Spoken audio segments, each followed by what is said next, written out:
Yeah, as I was saying, he's been in jail for 4 decades, 40 years, and without respite. A lot of that under the threat of being killed, under the threat of being executed. And to just witness the amount of historical context and like the understanding that he has, the global understanding, his ability to bring in all kinds of things, including movement, sexism, and all the rest, to contextualize it. It is truly a tribute to the human spirit that he's able to do that, and that he's sent us this message. Um, you know, it's really moving, and we're very honored by that. So thank you very much, Dave, for having arranged that, uh, and Louis for helping us by playing it. And I just want to welcome everybody. I'm Alfredo Lopez. Um, I've been involved in this current process. I've been involved through it, for the last 5 or 6 months that we've been meeting. And I just want to do some introductory things. Then I'm going to turn it over to Maritza for what the social movement people call icebreakers. Thing. When I first started practicing with the social justice movement, that's when I first started representing May 1st.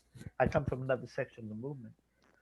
Could One of the big things I learned from the young people was how they do icebreakers at meetings, and spend a lot of time doing that, and how it helps and how it really makes a difference. I was an old fuddy duddy. I said, but icebreakers are but really big. But so maybe we can think about one to preempt it, not to preview it and prepare for it before Marisa takes over and leads us through it. And that's it. We're going to be asked to choose an elder who's had an impact on our lives. Could be dead, could be alive, whatever. So you might want to think of your elder because we want to go quickly. So we don't want people saying,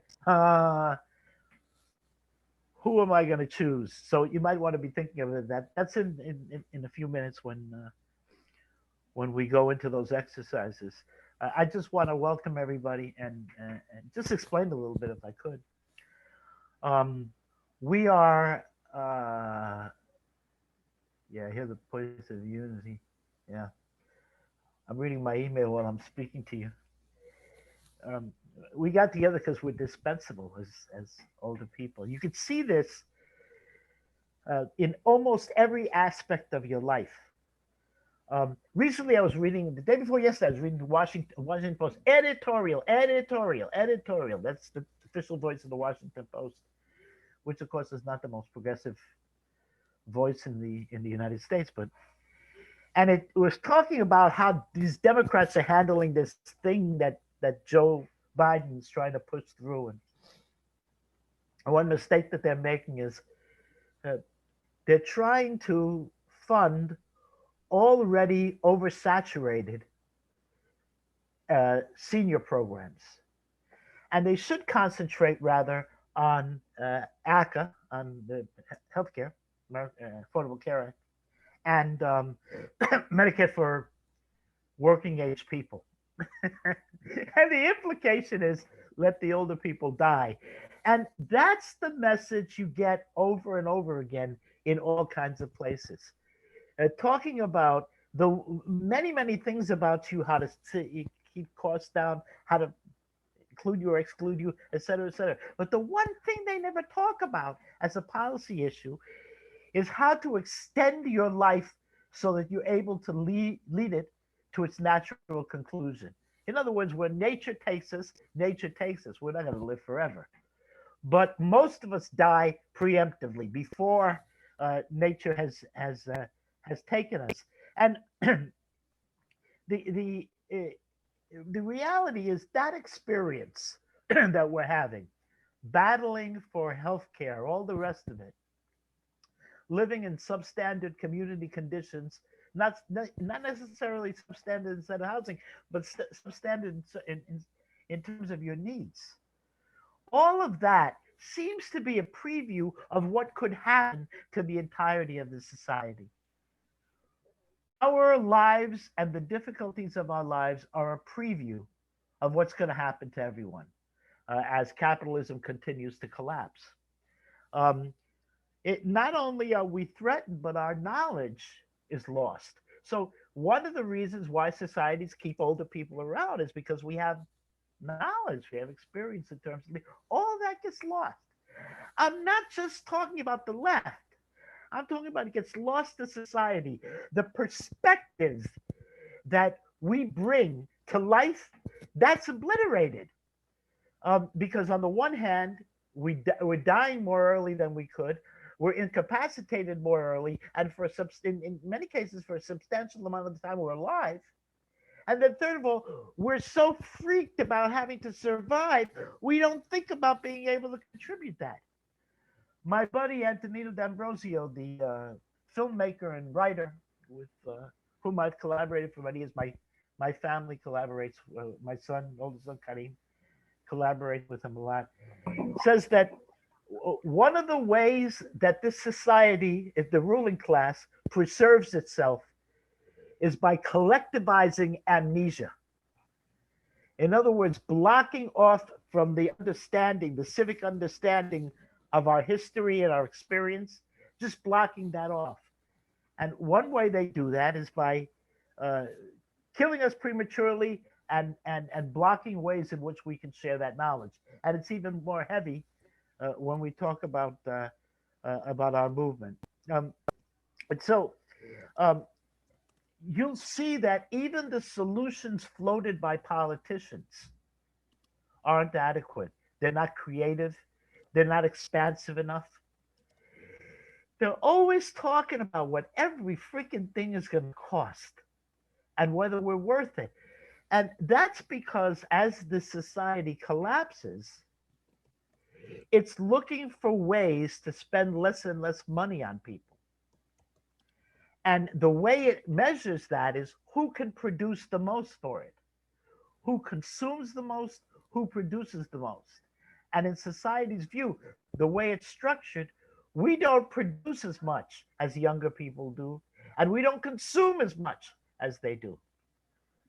So we are increasingly eliminated. I know that Jose Velasquez takes umbrage to my use of the word genocide, and the genocide is an inaccurate term to describe our situation, but we got to figure out another one. Passive genocide or some other term. The reality is that we live in a society where it's okay if we die early. And people, the society does not care about us living. We need a program to address that. But here's the important thing. You see, if we get the program that we really need, they can give that to us. It's doable. It's logical. It's feasible. It's in the vision of most people something that is desirable. But there is no way in the context of this particular system and society that they'll ever give it to us because it isn't profitable.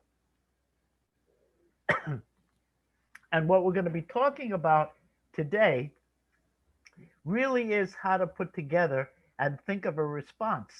Just talk about that. And that response, by its very nature, is transitional.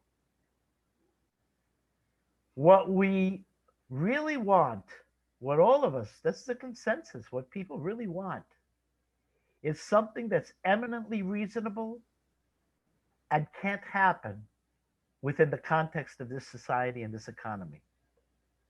And that's what makes it transitional. In a certain sense, it is by its very nature revolutionary. This is going to be palatable for to thousands of people to start. You know dozens, if not scores, of elders who are left wing activists, revolutionary activists. You know them. Each of us knows that those number of people. We know bunches of them. Hell, we have a list right now of over 50 people who've joined, and we haven't even expanded into all the movements. They're in all kinds of movements, doing all kinds of work with plenty of time to do it. because many of them are retired and, they're just ready, they're committed, they're experienced. Uh, they take it personally because they want, like Marisa and I, we want to make a world for our granddaughter uh, that she can live in. Um, and there are thousands of them.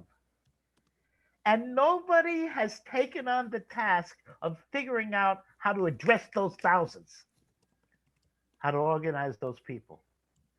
And we started this initiative, a group of us, uh, about 6 or 7 months ago, talking about this. Some of us have been talking about this for many years. You know that, and many movement people have been talking about it.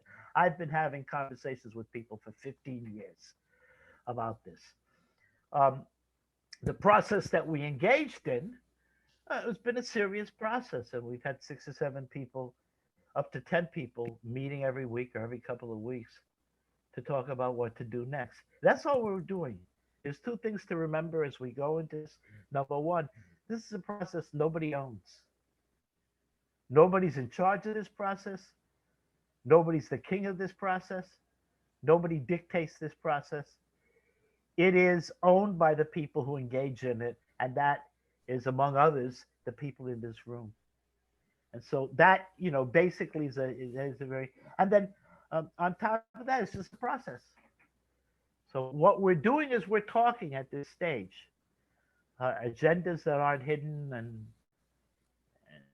however, I do want to say that Jose Velasquez and Dave Lindorf, who are members of that group, have been wonderful enough to contribute to us these points of unity that you have been mailed and that you've seen. And what we're going to encourage you to do is to either print them out or have them someplace on your screen or anything for when we go into the small discussion that I'll explain in a little while. But that's going to be a very important part of our discussion, we think, because we tried to capture every people that are talking to us and thinking. It's a very wide process that's been going on for quite some time. And I'm going to stop there, and I'm going to turn it over to Maritza Castilla, who will lead us in a couple of exercises that we hope are fun and energizing. Yes. Hi, everybody. Um, uh, I'm just distracted by the chat. Sorry. So I'm wondering if the people who are not on screen now would be willing to come on screen, because part of the point of the Sam is saying to put the points of unity in the chat. They're pretty lengthy, but we tried to figure that out before. They can go in the chat. We can also try to share the screen right before, especially if the group stays on this size, we can share the screen right before we go into the small groups to discuss it. What we're gonna do now is do an activity that the point of it is to sort of get all our voices in the room before we break into small groups. So we're each going to be invited to say our name and the name of an elder. And somebody in our lineage, either political, family, someone who we think of as our elder. We're only going to say the name. So our name and their name. And we're each going to have a moment to do that. And then following that, and I'll explain it after we do this step, we're going to go into random pairs and have a longer time where we can talk about our elder. And we have two other questions for us all to consider. And I'll explain that after we do this element now. And I'm just going to call the names in the order that I see your name on the screen, on my screen, which will be different than your screen. And so I'm going to start, Dave Lindorf. You're muted. Please go off mute. Now everybody can go off mute so that we're ready. It's going to be Dave, then Marilyn, then Alfredo. Okay, Dave Lindorf, John Hess. Marilyn. Marilyn Frankenstein Lee Lorch. Alfredo. Alfredo Lopez Juan Mariuras. Jose, Jeff, and Ted. Jose Veraque Luyanda, Fred Mealy. Jeff. Hubert Harrison. Ted. Yeah, Ted Glick, Wayne and Barbara Glick, my parents. So I'm just going to say your name and then you don't have to wait until I say it again. I'm going to say 3 names. So Andy, Ida, and Ricardo. Andy Torres, Frank Bonilla. Ida Castro. And please, it's Ida, not Ida. That's a different name. Thank you. Yeah. Ida Castro and Tomasa Lopez.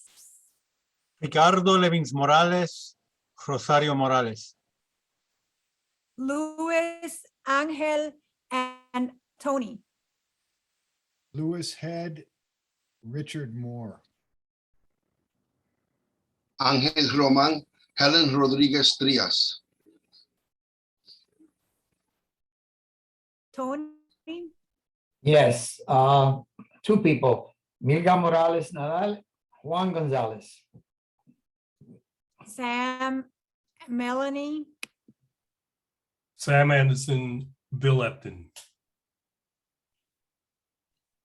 Melanie Bush, Arbesto Johnson, and Bettina Martinez. Stephanie.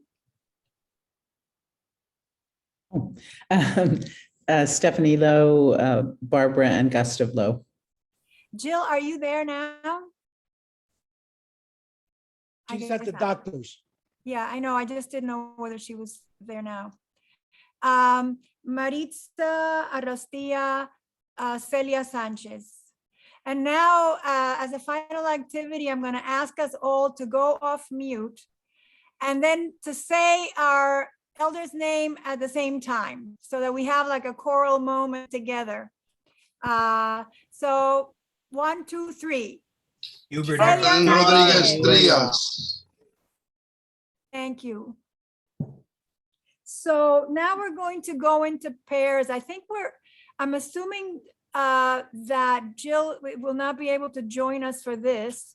So that means that we're even, right? That means there's 16 of us, not count her. So we're gonna go into random pairs. And the idea with the random pairs is to, again, get all our voices here and sort of warming up for the subsequent discussions. And, you know, joining minds on Zoom can be challenging. It's great that we get to do it and that we have this tool, but it's a little different than joining minds in person. And so it's a way to hopefully get us to have at least one person that we had a longer bit of time and connection with. And so the suggestion is to take the time and divide it. Stephanie will be posting, hopefully visible to everybody, when it's about half of the time. And it's not a conversation, it's really each person having their own space to have their voice and to find their thoughts with the attention of another person. So the questions are, say more about your elder if you want to say more about why you chose this person and name this person. Talk about a struggle that has been, is, or will be central in your life.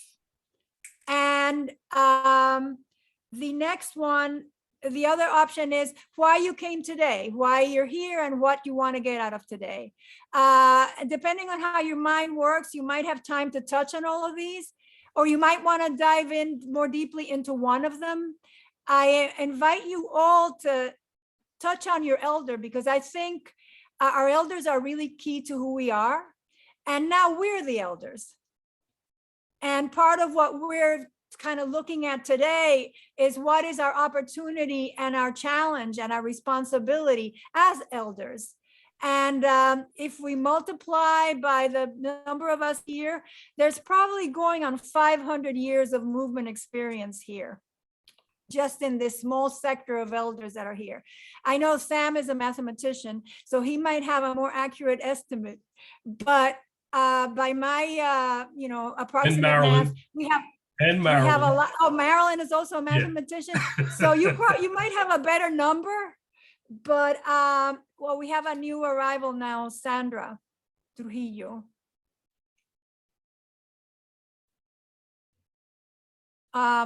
So we will be dividing, and I guess we'll kind of try to bring Sandra up to speed when she lands. I think she's still landing on the Zoom. And what's the third question, Maritza? The third one is, I forgot if I did them in a different order. Just say, yeah. Why So are the you first- here? Why did you come? Why did you come? Why Thank did you you. come? Yeah, because they're in the different order than on the agenda, the way I said them now. So yeah, so it's your elder, your movement, and why you're here. And how long do we have? Well, we're gonna have, because now I think we have a three-way because we're odd, right? Mm-mm.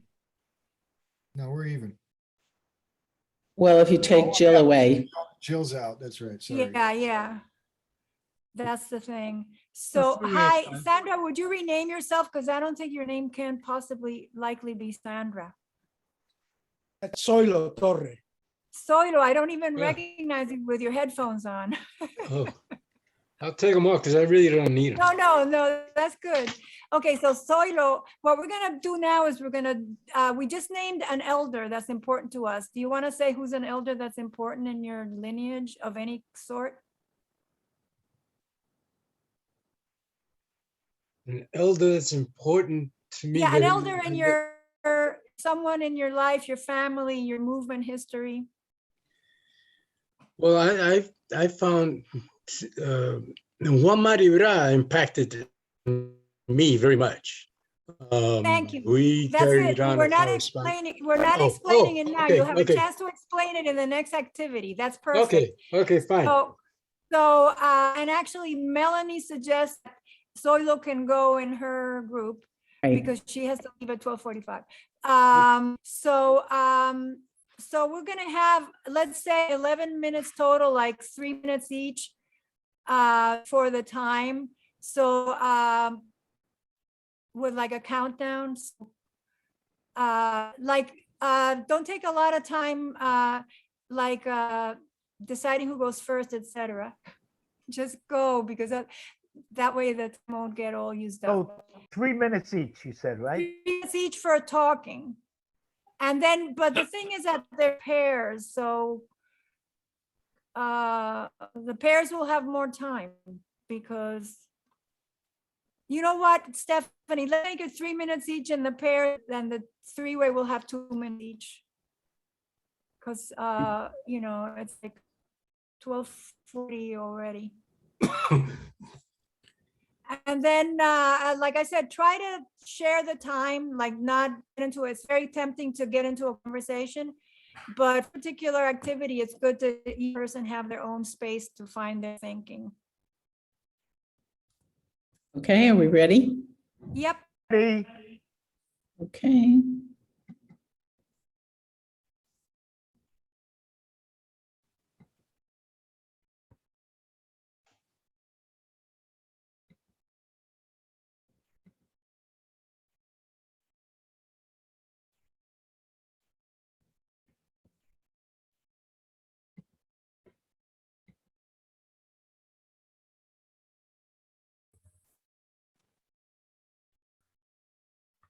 Sorry, I think I clicked something by mistake. No, I think they're exiting us out. So Okay. any minute we'll be with the larger group. But I would highly recommend that you look at that example because they are the leading force in terms of an actual on the ground operation, providing electricity and all of that. It's Casa Pueblo? Yes, they're in a small town in the mountains, but a lot of effect. Okay. Talk to you later. All right, yep. Okay. I like that. This is like the Subway commercial. That no matter whether you were still talking, you got boom. Yeah, it looks like I got bounced here. So, Yeah. anyway, I think I'll stop there to see where we go from here. I think it was good, I'm though. not sure Very where we're good. going now. Maritza, thanks. Very good, Maritza. So thank you. And now I guess we'll move on to our next activity. Yeah, so let me just explain a little bit about what we're going to do today. We're going to do as much as we can, but very frankly, we have very much. And the reason for that is because we recognize people come from all walks of life, all different kinds of struggles. It's a big birth. The points of unity that I have I put into the chat. I'm going to put a link as well. Let me find the link. Yeah, here it is. I'm going to put this into the chat. Here we go. All right. Boom. Okay. That is a pad, what we call a pad page, with the points of unity on it. So if you have a browser, you can open that up and see those points of unity. And you can have it open and refer to it and do whatever you want, etc. The reason why that's important is because that's one of the things we're going to talk about. We're going to take a short break, then we're going to come back, and we're going to break out into groups. Alfredo, can I just say one thing? Yeah. So that also they've just been emailed just immediately right when this meeting was starting. So you should have a very recent email with the points of unity on them that should be easily accessible. If you have a second device, you can be looking at them on that.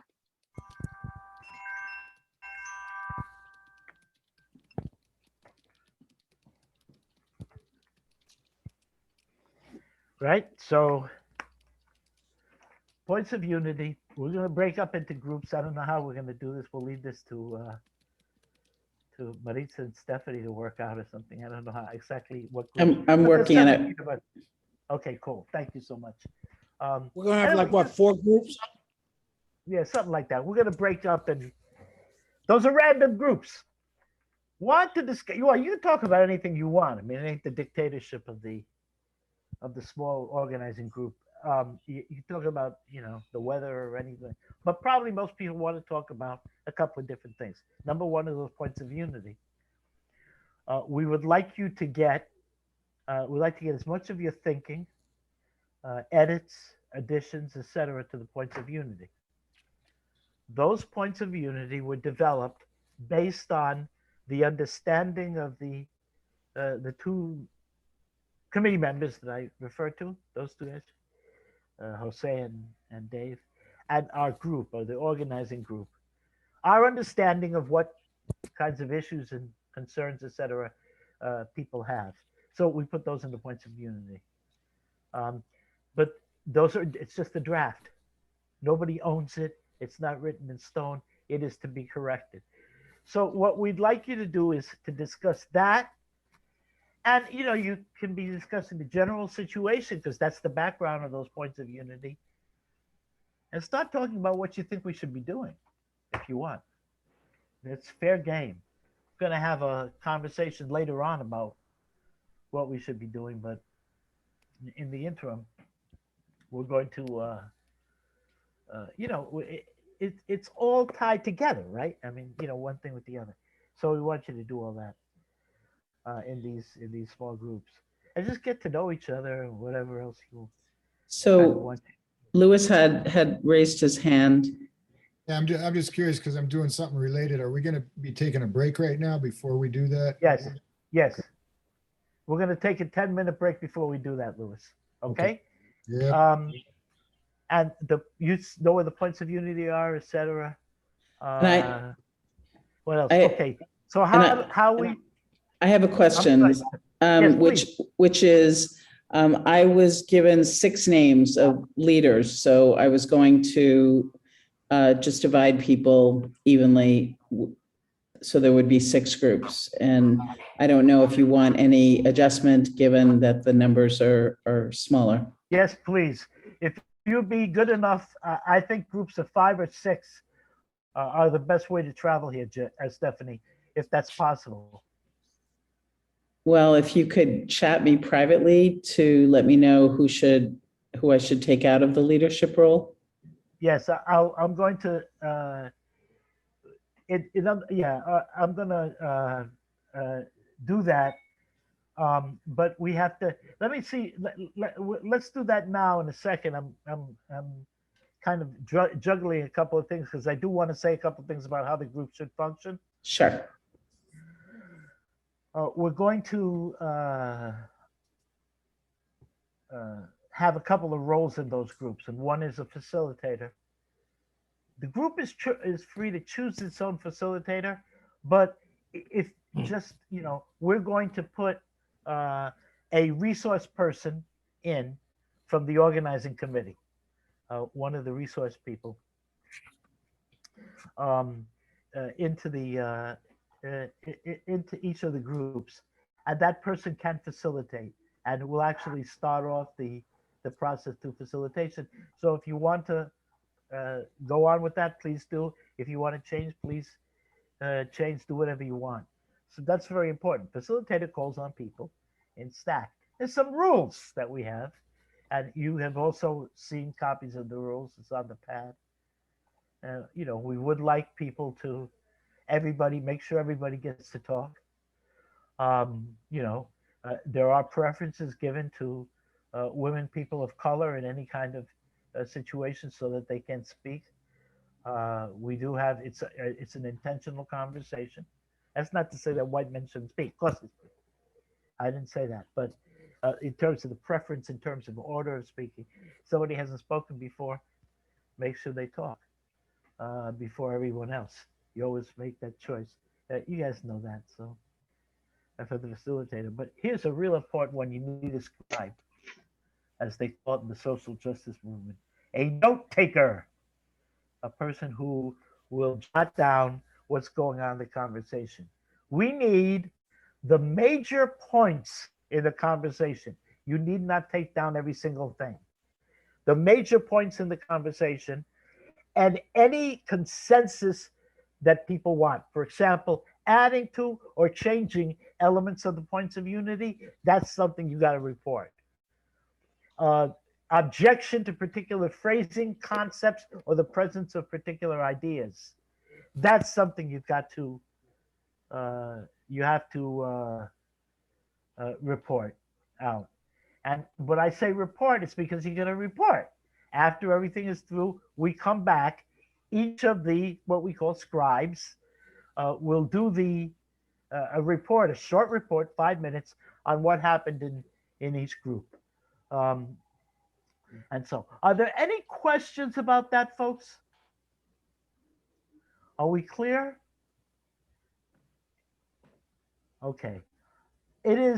I'm going to say that if we could return here at 1:05, 5 minutes after 1, take a short 10-minute break.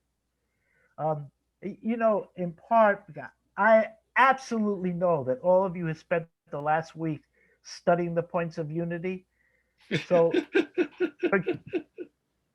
forgive my cynicism, but take the next 10 minutes and look them over anyway. Remind yourself, refresh your memory, and then you can pop back in knowing what those things are, so you can also be discussing those. Okay, any questions? Are we clear? Okay, so let's get back here at 1:05 if we want. Anybody? Yeah, Maritza, what? Yeah, you are muted. Hello, if people would not log off, that would be great, because that way the groups can be being created. So please stay on, you can go mute and off video, but please stay on the call. That would be great. Yeah, we say hello to Fanny Rushing, who just joined us. Hello, Fanny. Hi, Fanny. Welcome. Hello. Hi. It's great to have you aboard, Fanny. And we're gonna take our break now. So see everybody at 1:05.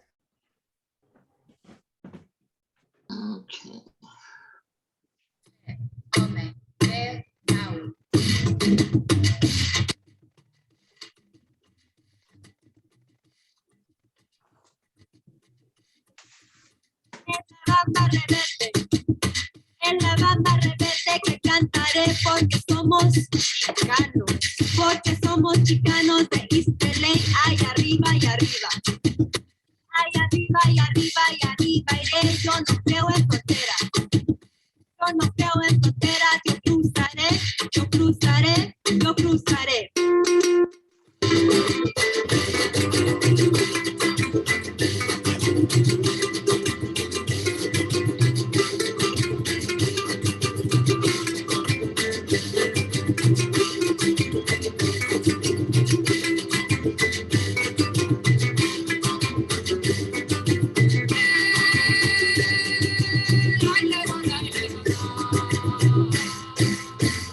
La bamba, señores, la bamba, señores, la melodía que nos pone en el alma, que nos pone en el alma mucha alegría. Ay arriba, ay arriba, ay arriba, ay arriba, ay arriba, y rey, yo que soy marinero, yo no soy marinero, soy capitán, soy capitán, soy capitán.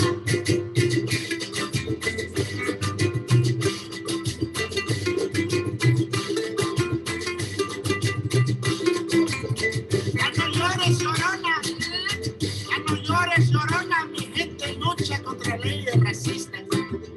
Contra leyes racistas en Arizona. Ahí arriba, ahí arriba. Ahí arriba, y arriba, y arriba. Ey, yo no soy de la migra. Yo no soy de la migra. Y lo seré, y lo seré, y lo seré.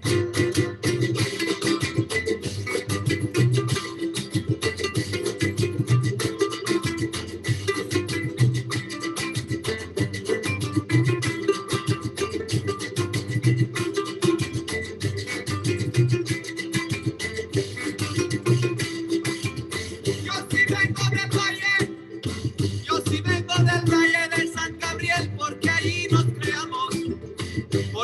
nos creamos nuestra familia, y arriba, y arriba, ahí arriba, y arriba, y arriba, iré, yo no soy marinero, yo no soy marinero, soy chicano, soy chicano, soy chicano.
cruzaré, yo cruzaré.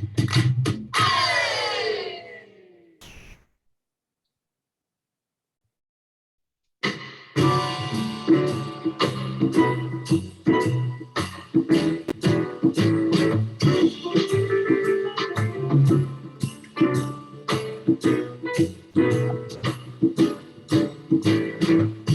Oh, Jim Crow, where you been, baby?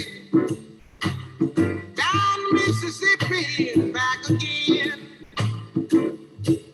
Oh, Jim Crow, don't you know it's all over now? Oh, Jim Crow, what's wrong with you? It ain't your name, it's the things you do. Oh, Jim Crow, don't you know it's all over now? Oh, Jim Crow, you've been around too long. Gotta work together till you're dead and gone. Oh, Jim Crow, yes, don't you know that it's all over now? It's all over now. Oh, Jim Crow, you know it's true. When you hurt my brother, you hurt me too. Oh, Jim Crow, don't you know it's all over now? Yeah. Oh, Jim Crow, thought I had to be. Now I see you walking and talking up and down my street. Oh, Jim Crow, don't you know it's all over now? Yeah. Oh, Jim Crow, you've been around too long. Gotta work together till you're dead and gone. Oh, Jim Crow, don't you know it's all over, all over.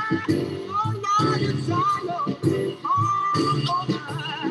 It's all over, it's all over, it's all over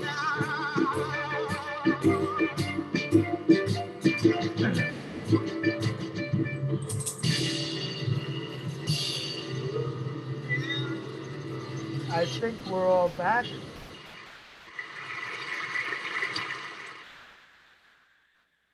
And thank you very much, Louis, for that wonderful musical interlude. Louis will be back later with some more music. And I think I believe we're all back. Why don't we Not yet. wait? Because I'm don't want to move forward until we see a camera for everybody. Right. So, Dr. Jill. Hello, Jill. Are you back from the doctor? How wonderful. I hope all is well. Wonderful to see you.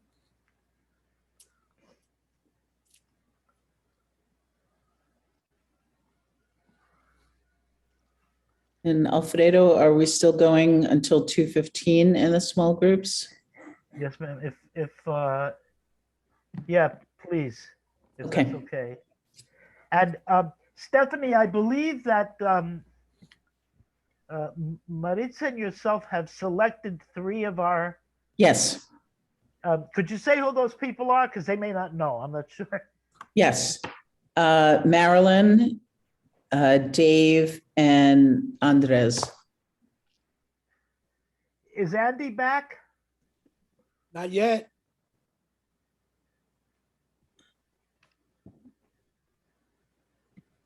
Angel and Andy are still missing. Okay. We'll put out a bolo. Yeah, man. Do some kind of shit. Send them like a. Andy. Put a bolo out. He's usually right on time. I don't know. Maybe he got delayed. Tony Nadal had to leave momentarily at some family emergency. Said he's going to go deal with that, and if he comes back, if he can, he'll come back to join us in our deliberations later on. Andy's today. back. Yeah, I see Andy's back. So Andy, you're one of the people who's Yeah. been chosen. One of the people who's been chosen to facilitate. Jose, you got your mic on, bro. Mute. See you guys, and I'm hearing you. Angel is having trouble getting on again. I'm on my own screen, but I hear you guys, but I can't see to get my camera on. All right, try. So I'll keep trying. Okay. And Miguel, welcome. So Andy, you're one of the three facilitators that for the incoming groups. If you would please. Okay, so we have now Miguel Acosta's just joined us. So welcome, Miguel. We're about to put the poor guy into a group. My man walks in the door, he's automatically shoved into one of the three conversation groups. But I mean, there's 17 of us, Steph. So I would say 3 of 6 is great. And there are now 19 of us.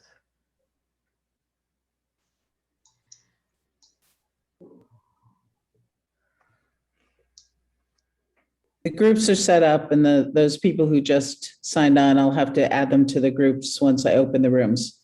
If you'd be so kind. Sure. All right, so are we going into group now? Alfredo? Alfredo? Just Yeah, really yeah, quickly, yeah. I want to introduce Miguel Acosta that just hopped on from Santa Fe. Welcome, Miguel. And you are muted, so if you're saying anything, nobody can hear a goddamn thing you're saying. All right, there you go. I was at a different, Yeah, on a panel at a conference, but I'm glad, thank you for the invitation and for the opportunity to be here. It's wonderful to have you aboard, bro. It's wonderful, wonderful, wonderful. Your Thank you. work and the struggles you're involved in, it's important to us all. And it really makes me feel good that you're here. So, on a personal note. So, are we ready? Stephanie, you pull the trigger whenever you want. Yes, and I'll just say, those of you who just arrived, you won't immediately go into a room, but as soon as everybody else goes, I will put you in a room. So, and you're in the rooms for an hour and 5 minutes till 2:15. All right.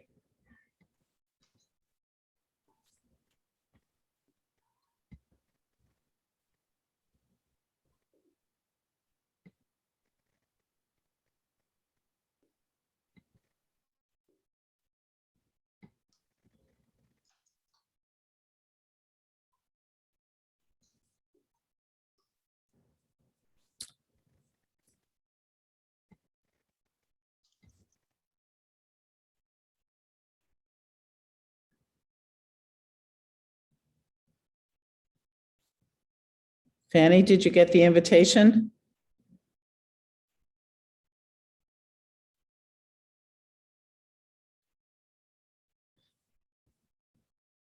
Principle. So,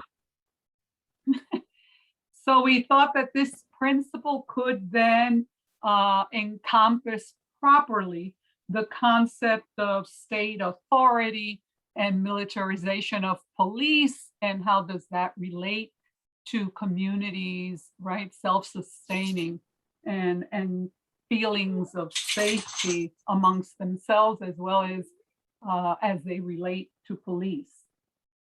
We thought about adding a principle that would then encompass including the purpose of the group being a generational bridge as a conduit of collective history. Not sure exactly where that would be placed, but certainly the concept being that would be one of the important roles of a radical elder group.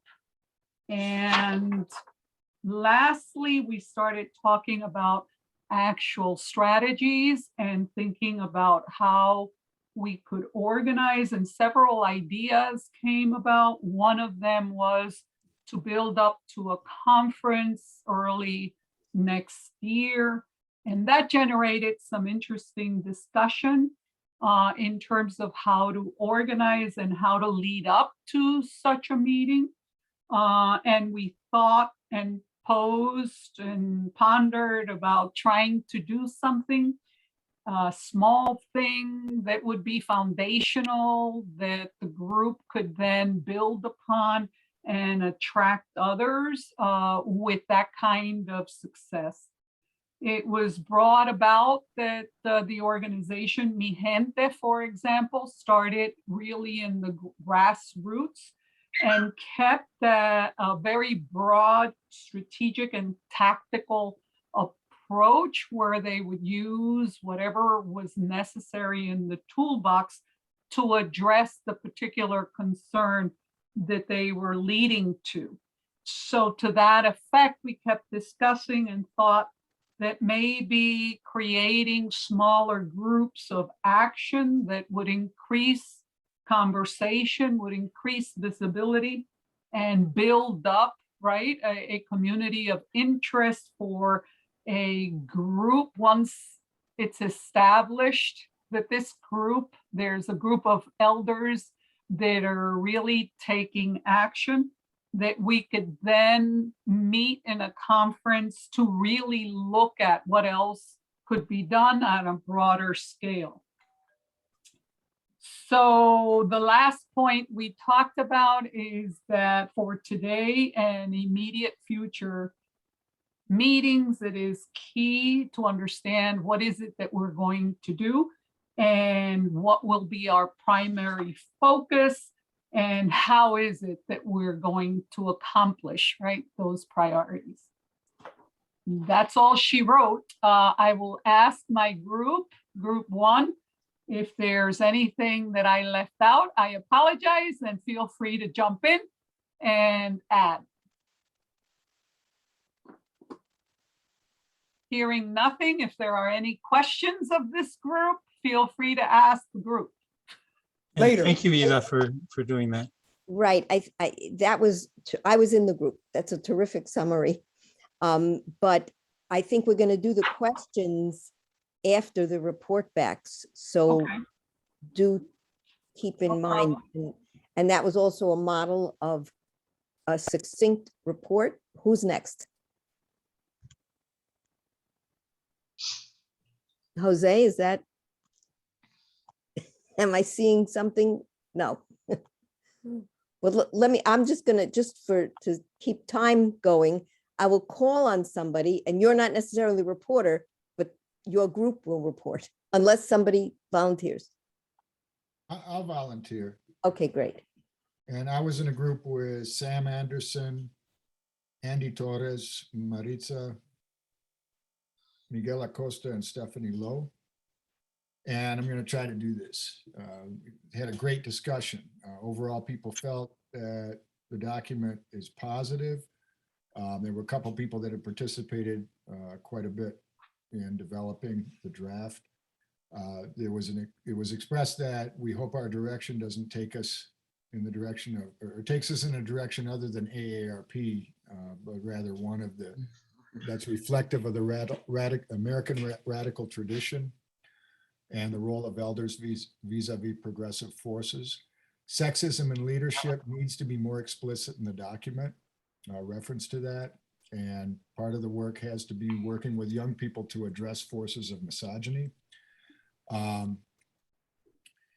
Climate, the point 6 could be strengthened. Climate presents an opportunity to position elders as part of the solution, as knowledge keepers and experience sharers.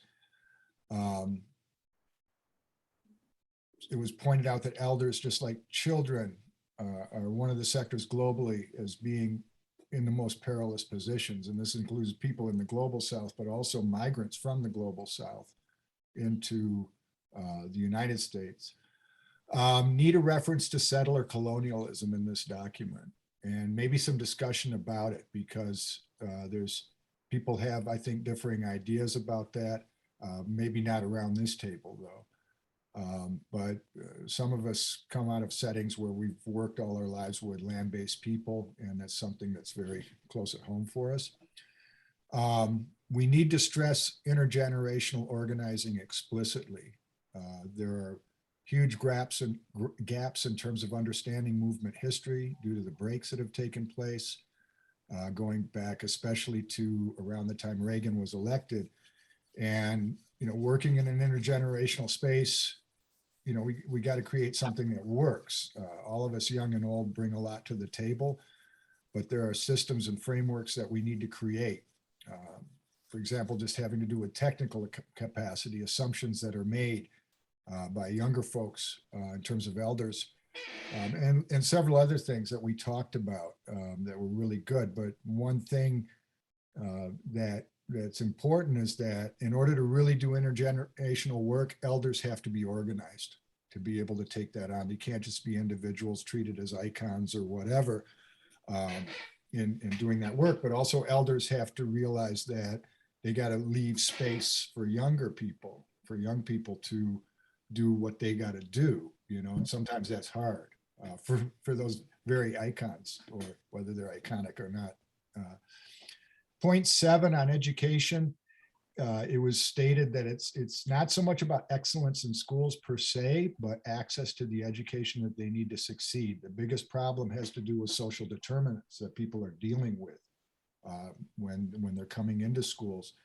And the point perhaps could include some kind of reference to the need for democratically run public schools from the bottom up as part of the process. Generally speaking, we need a lot more political education and discussion process to lift up some of these points more and clarify where we're coming from. We're in touch with a lot of movements, and we have to take advantage of that positioning. To successfully fight the right, we need more political analysis that is deeper than what we've had in a lot of cases, and which can be intergenerational. There was a discussion about, in particular, about woke culture, but just the way the right is normalizing, the way the left is being looked at by the society vis-a-vis oppressed people, and divvying up the quote unquote left from oppressed people as other. And we got to get beyond that. And people felt this related to what was termed American style fascism, and that the right is positioned itself very well. And what we're dealing with is not an abstraction, but is rather manifested by concrete realities. We also talked a little bit about what kinds of initiatives or projects could this group pursue going forward. The larger gathering in the spring of 2022 is on the table. Talking about forming an organization or a network or points of contact, or a network that can evolve into an organization. These are things we batted around a little bit. And then what kind of things could people work on concretely? And one example that was lifted up was an effort called Dads on Duty at a Shreveport, Louisiana high school, where the heavy police presence was replaced by a lot of black male parents who self-organized and intervened, and they took over the role of, just dealing with the reality inside the school, which sounded really interesting.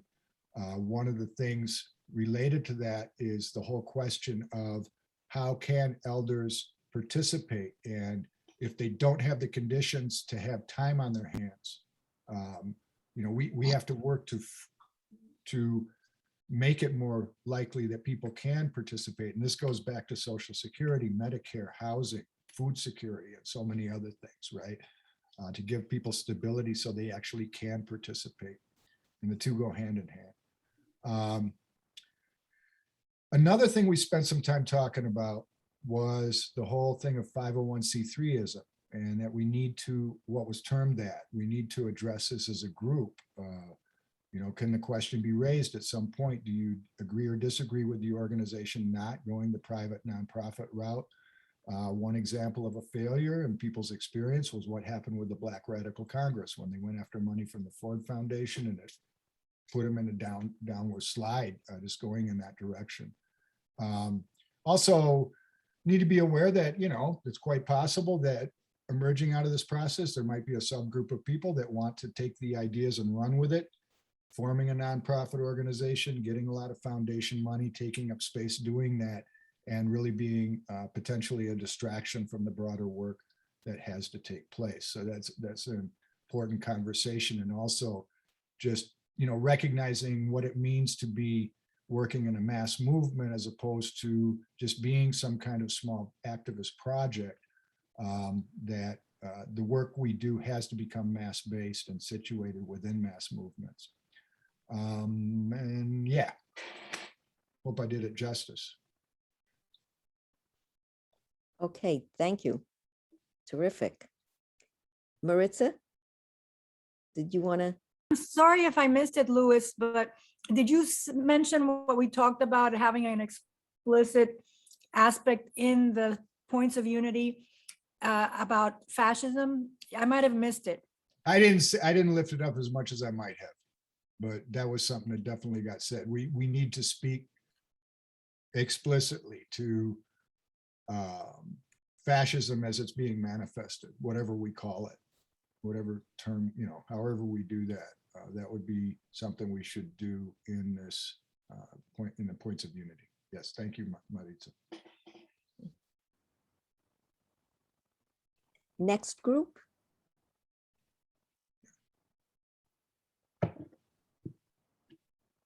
I think we're going to have Ted Glick took notes and he wanted to put them in the chat. So Ted, if you want to just start it off and then I'll supplement with if we missed anything. Okay, I'll do that now.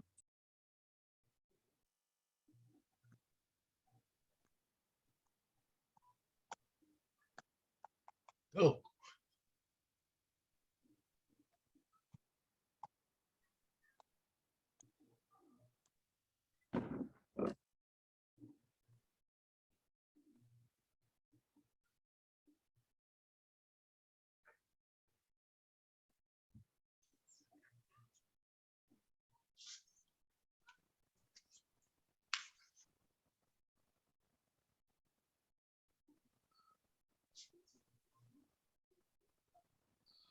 So Ted, if you're talking, you're muted. You can't hear a word you're saying. Yeah, I'm working on it. Some technical issues here. I should be younger. I'd do better. So can we go on to the next group? I'm hearing Ted. There we go. Yeah.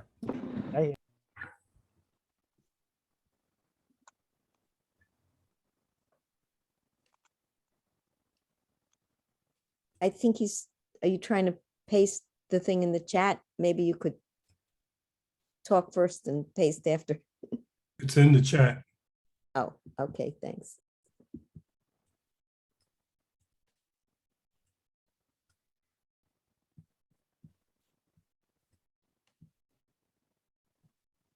So Ted or Angel, someone want to verbally report it? Ted, why don't you start off and I'll supplement it if you're missing anything. Okay. Hold on here. Some of this actually did not come through right. All right. So we talked about the draft. Some of the points we consensused on was that we thought that point number 6, dealing with climate change and related issues, should go further up in the listing. That should be more of a priority. I think consensus maybe like point number 3, and I understand there's other ideas about changing the thing, so this is obviously to be worked through. But we definitely thought that should be more up towards the top. We totally all agree that the first point around systemic racism being at the top was definitely the right way to go. We thought that absolutely should stay. We thought taking the numbers off would help some in terms of people, not feeling their issue was number 5 and it's not as important as 3, et cetera, et cetera. So we didn't see the need to have numbers necessarily.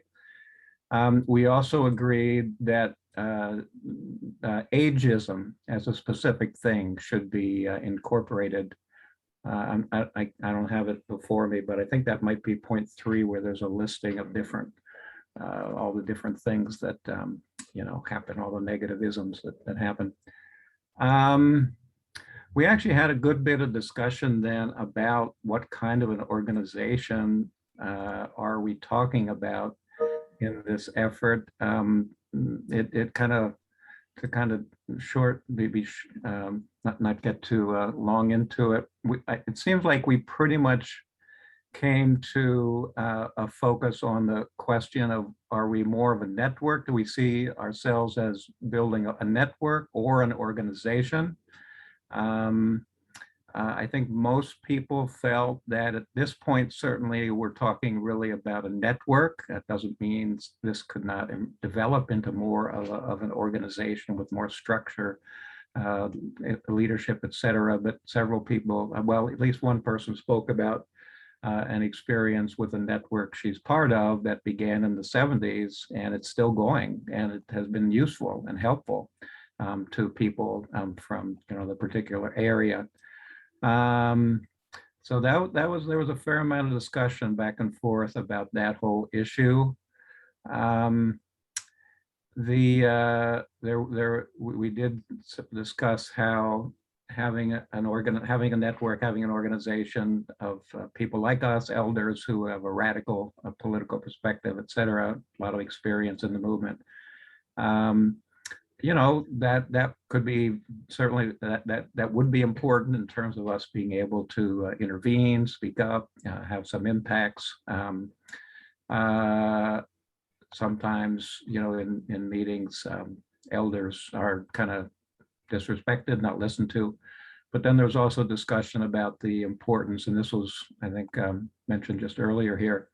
It's really critical, the whole concept of youth and elders together, the intergenerational thing. We definitely saw that as important. That was a very key thing.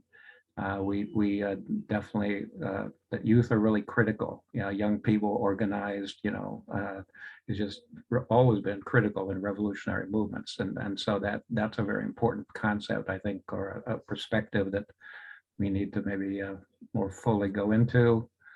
Then it was reported that in some of the preliminary discussion, the organizing discussions leading up to this call, that the idea of a focus on voting rights and all the attacks on voting rights that are taking place all over the country could be a focus for this effort going forward.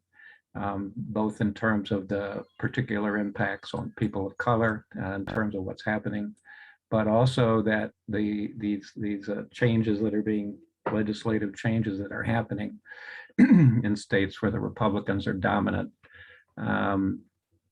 also affected seniors, elders, definitely, in terms of lack of drop boxes and not being able to vote by mail and other things that make it harder for elders to vote, and that this could be an issue to help with making some connections there that some people maybe aren't making or aren't clear on. And there was some feeling, and I think I'm not sure this was consensus, but I think a number of us felt like that a campaign taken up by this, let's say, developing network around that issue, the issue of voting rights, kind of bringing in the broader perspective, including elders, but clearly with a real focus on the particular impacts on the people of color, could be a really good focus going forward that could attract interest and help build what we're trying to build. And I think that's it. Hey, thank you. Yeah, I would just add 2 things. And one is that we are not AARP. AARP is more of an insurance front. And we want to, and if people say, well, why are we, what is this group altogether? There's already an AARP. So we're clear about that we have a radical perspective. There's a group called the Alliance for Retired Americans. I think it's retiredamericans.org that someone mentioned, and we were looking at, as we were meeting, some people looked at some of their, what they do.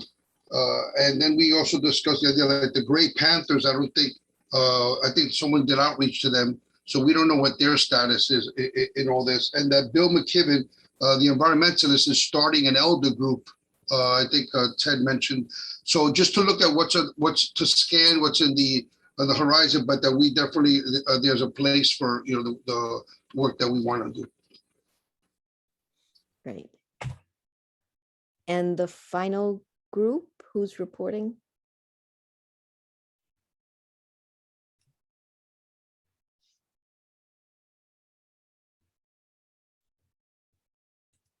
There were 4 groups, right? I believe there were 3 groups, Marilyn. Oh, sorry. Okay, so now I would turn it over Marilyn, to you. I just need to ask a question. What are we going to do with this information? In other words, that question is too vague. In other words, I don't personally, I don't remember anything anyone said. So there has to be some reports. Which I mean, that should happen. I don't even remember my own name from when the information was. Independent of that, nobody's going to remember everything that was said because. Can people send? I mean, it looked like people wrote it up. If they could send it to you, Alfredo, and you could put it on, and we could send it out as a follow-up email, and you could put it on the Crip pad or whatever. The pad, yeah. So I would be happy to do that. Alfredo at mayfirst.org is where people send it. It would be good if we could get your notes, at least to, well, what I just said, because, to get those notes together.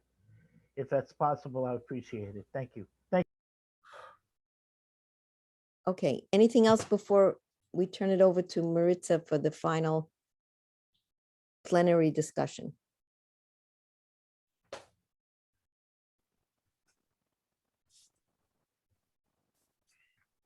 Do people need a bio break?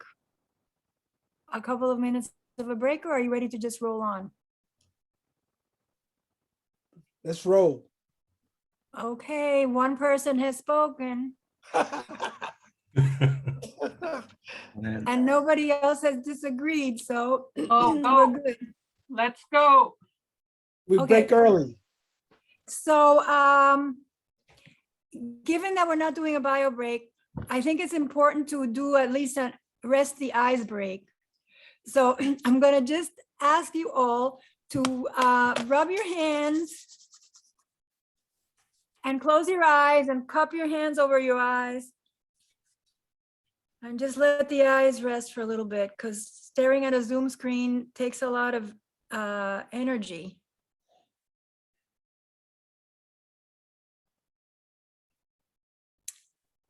And then when your hands cool off, just, bring them down. Okay, so now this is for open discussion of the report backs that we just got. And we are going to try to get as many voices in the conversation as possible. And I'm going to look at my agenda so that I can review what we're going to be talking about. So one question is, should we continue to develop this conversation, this discussion in the coming months? Do we want to build toward a larger conference and toward a possible formation of some kind of, be it network organization, some kind of structured entity that would bring us together? And this is where facilitating is hard, because I personally have very strong views about it, but I will hold them until I call on myself at some point. So let's see. So we haven't actually guidelines recommending a particular order of speaking. And I think it actually really matters who starts the conversation. And so we wanted to have what I think of as people of the global majority, but in the US, people call us people of color. So I want to give any person of color or with indigenous heritage who wants the opportunity to speak first and open the conversation. And then we'll go on from there. And then I want to also invite females who might want to speak early on, because again, I say it matters who starts the conversation. And then we'll go on and then we'll sort of open it up from there. But I wonder if any one of those groups that I have mentioned would like to be the first speaker. And if nobody wants to, then we'll just do whoever wants to go first. This is Sam. I think we should start as a network that is looking to become an organization or coalition or something other, but starting as a network, come spring of 2022, after a hopefully larger gathering of radical elders, or during that gathering of radical elders, be able to make a final decision on how to move forward. We're too small of a group, too young of a group to establish, how would you say, an organization at this point in 2021. And can we, like, maybe we can backtrack a moment on the question of, do we kind of all agree that we want to continue this process? Jose, did you want to speak to this or to the other question, or? Yeah, I think Sam is speaking to that question. Okay. But if there's a female, a person of color who wants to speak first, I respect that. In our group, it was a female that hit the nail on the head. It was Jill Hamburg, who said, wait, all this stuff points to unity, that's fine. The big point is, where do we go from here, and what kind of organization are we talking about? Because the word organization has, certain connotations and meanings, et cetera. And I think that we should all agree to continue this process, which is what Marissa is asking. But what is the process? And I agree wholeheartedly with Sam that the easiest thing to do, and I think we can do this right away, is to push for a network before we start talking about an organization, which requires much more structure, et cetera. And I'm differentiating between a network and an organization. I think a lot of people do that. But we've already started a network with about 50 people. Alfredo pointed out earlier that, you got 50 people on a list, and you're gonna get, 30% of them who don't show up on the day of the event, but they're still interested. By the way, this is being recorded. And one of the first things we should do is make this recording available to larger groups. I didn't realize how many people I invited are actually still working. They're working seniors. They couldn't make it. They called me, sent emails, they're interested, but they couldn't make it on a work day. Some of us seniors are still working. And so not to belong the point, in our group, most of us said that we think a network is possible and allows us to really build eventually to something else. But if we can't do a network, we're definitely soñando con pajarito preñado about an organization. Great, thank you. And I definitely am an elder who is still working, so I want to speak for elders who are still working, because I'm one of them. And I'm sure possibly some others of us here are as well. Any other thoughts on the structure, kind of the network idea? Dave?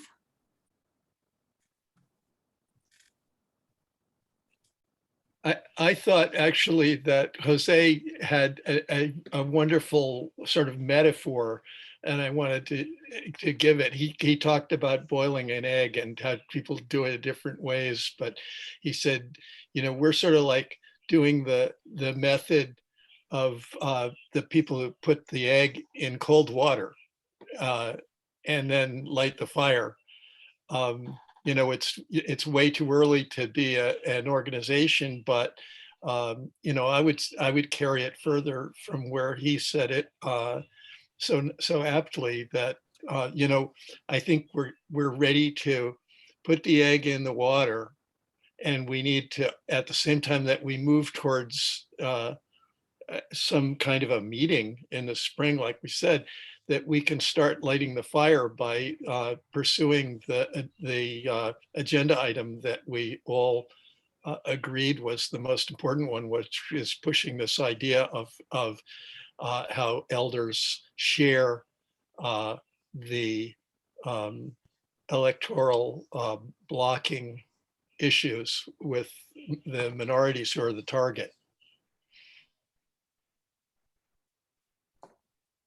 Anyone else want to speak to any of the points that have been made already?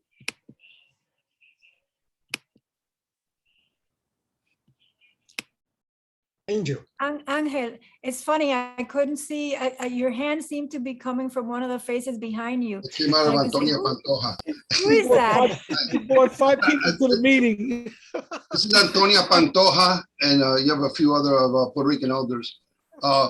I want to know which came first, the chicken or the egg, Dave? No, seriously, what I'm really concerned about is, for me, is capacity in terms of what is being asked of each of us. In several organizations I'm part of, I know at some point I have to draw the line because I could only put so much energy. So as we discuss what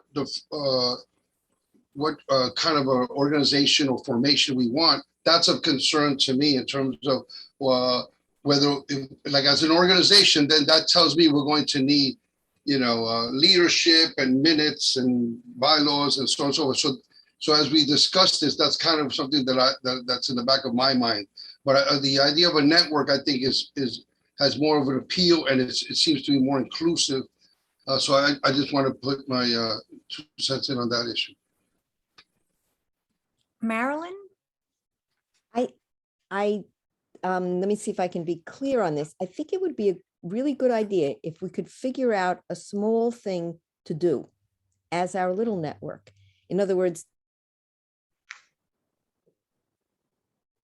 She froze. I think you froze, Marilyn. to learn. Well, unless, am I still frozen?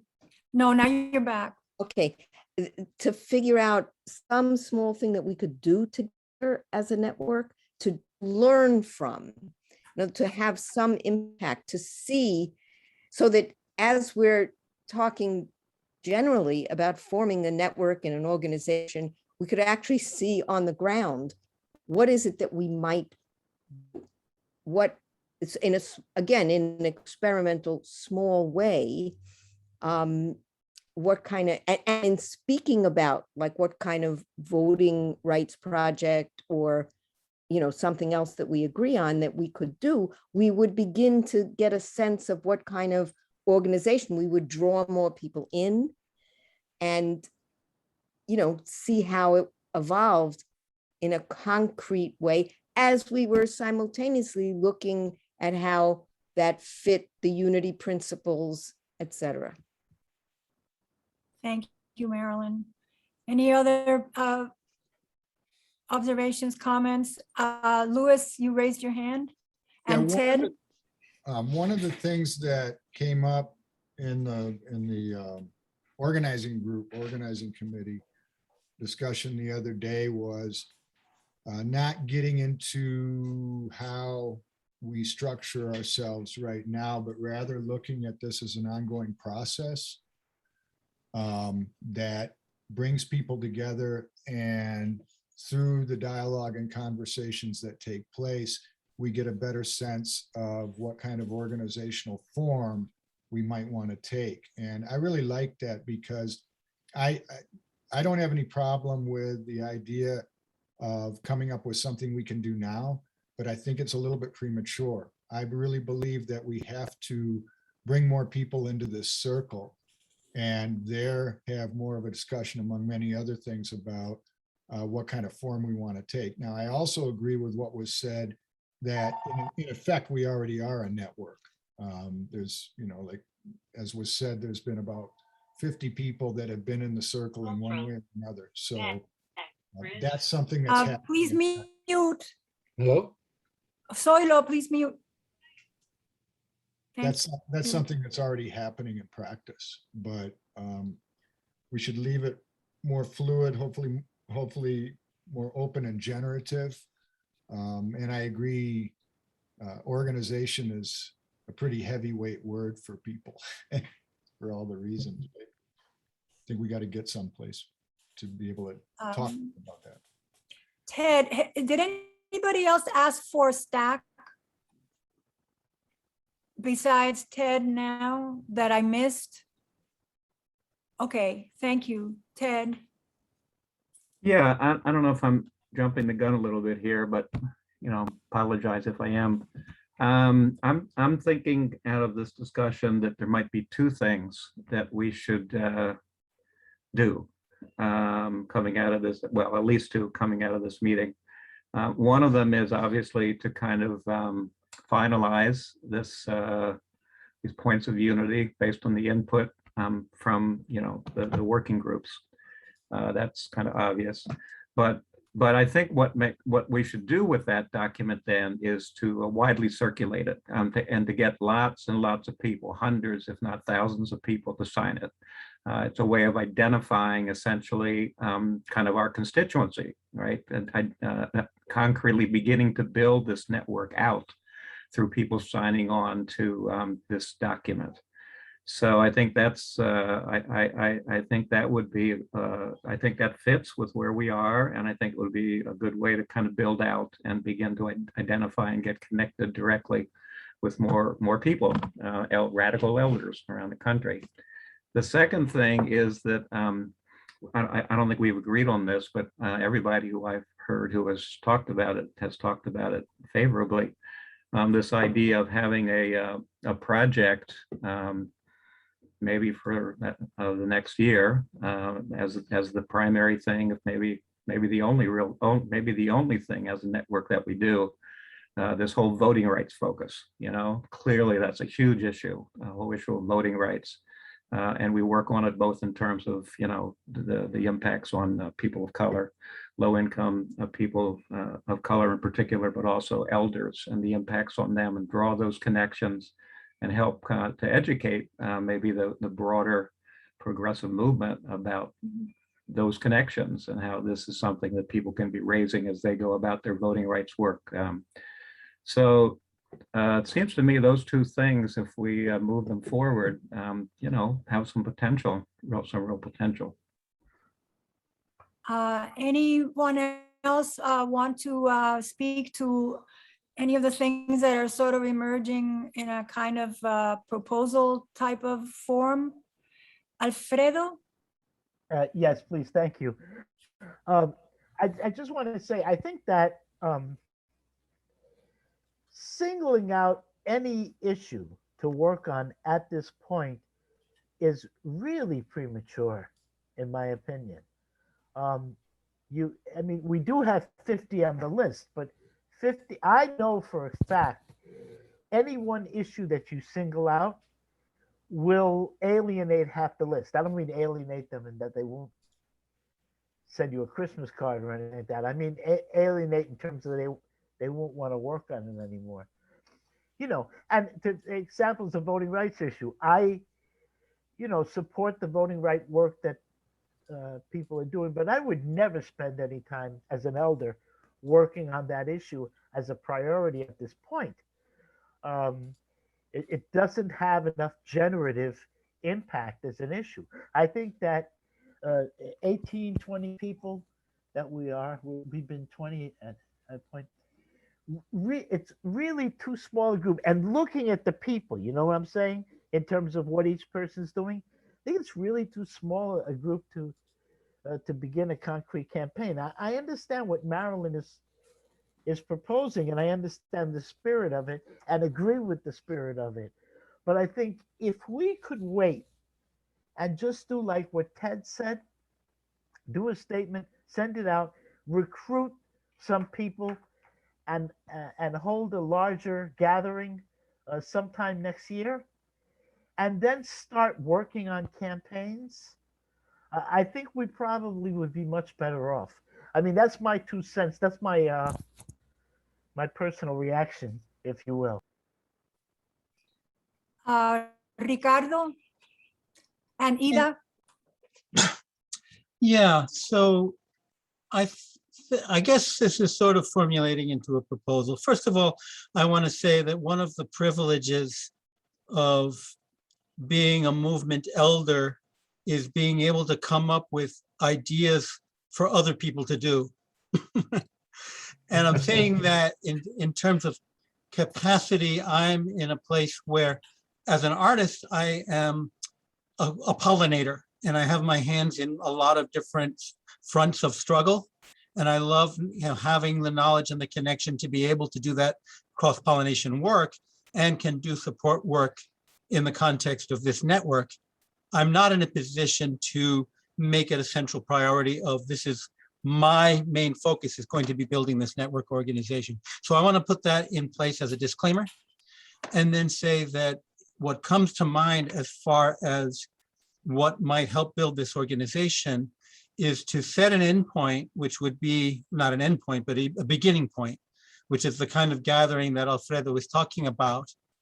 And rather than having people sign on, which I think somewhat limits who we attract, I would suggest that we take, once the points of unity have been processed and synthesized into a final form, or a quote unquote final form, that we create a short video that involves different faces, such as those who are present here, each reading a different point or a part of the point.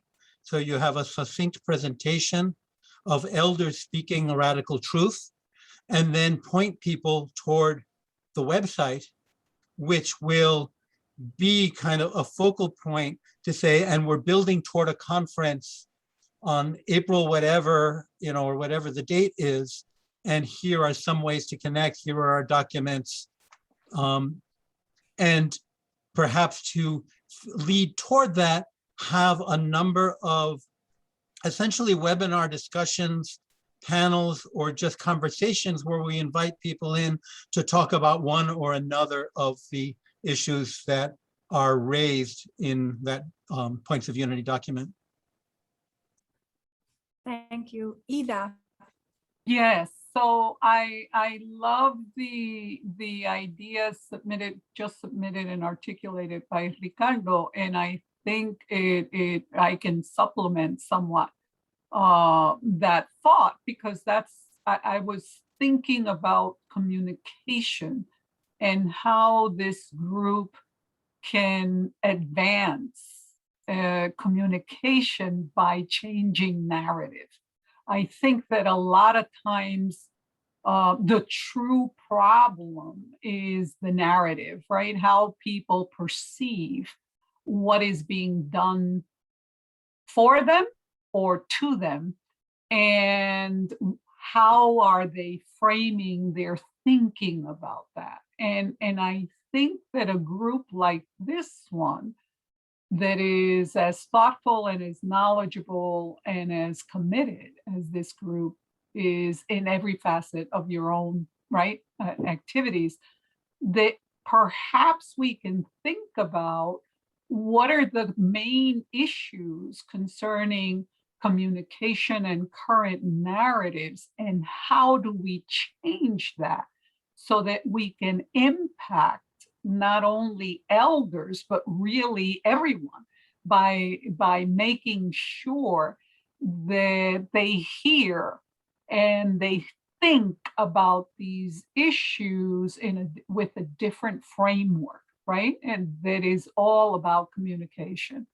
So that's sort of like what I would like to throw out for consideration as you articulate whatever you want to call these points, whatever you want to put on website, whatever it is that you do, that the narrative be one that is on point, persuasive, and insightful in terms of transforming overall message, approach, and way of thinking of issues that affect elders.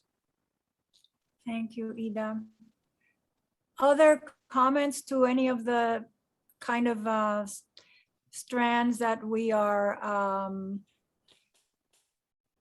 sort of talking about? Yeah. Otherwise, like- I want to call on myself sometime soon. So maybe after Sam, I have some thoughts. Yeah, I just like to ditto what Ricardo has laid out.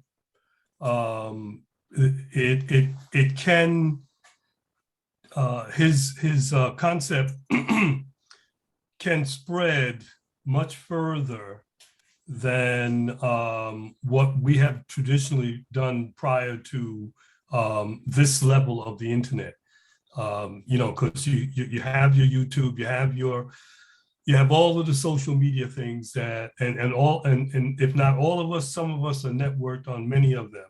And this stuff, what we laid out in its final form can spread out and we can get feedback from various people and organizations. And I think it's a very good idea of something that we develop before a bigger meeting happens. And you know, I'm all for it. I really support that. So before I call on myself, I want to ask, it's my sense that we do have consensus that we want to build toward a bigger meeting sometime in the spring. Is anybody objecting to that at this point? Because I think maybe we should kind of have a sense of what we're heading with that. Jose. Well, yeah. There's a bigger meeting in the spring for what purpose? Well, okay. Yeah. So let's that just was clarify. my next question. Right. Yeah. Let's.